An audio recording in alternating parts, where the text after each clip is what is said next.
Benvenuti al nuovo appuntamento con l'agenda di Sardinian Life, la rubrica con i consigli su come e dove passare il vostro tempo libero in Sardegna.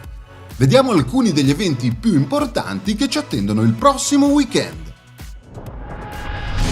Gli eventi dell'ultimo weekend dell'anno si concentrano tutti nella notte di San Silvestro e allora andiamo a vedere quali sono gli appuntamenti in piazza più interessanti partendo da Castelsardo con il concerto di Gianna Nannini. La più grande rocker italiana sarà protagonista in piazza Novecentenario subito dopo il consueto spettacolo pirotecnico previsto per la mezzanotte.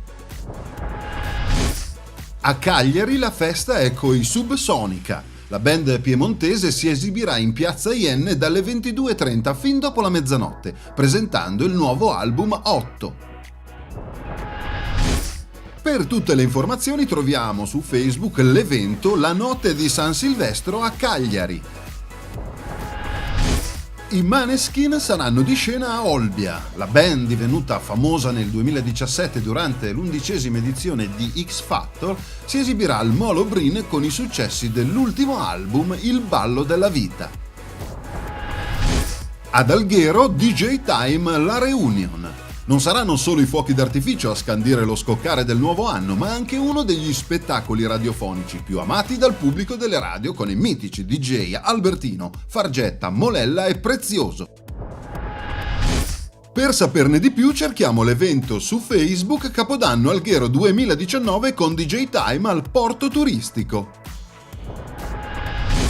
Capodanno a San Teodoro con Alessandro Mannarino. Il cantautore romano sarà protagonista in piazza Gallura con uno spettacolo che accompagnerà tutti i presenti verso il nuovo anno. Vi ricordo che tutti gli appuntamenti sono online sulla pagina Facebook di Sardinian Life. Se invece volete segnalare o promuovere il vostro evento in questa agenda, inviate una mail a info@sardinianlife.it.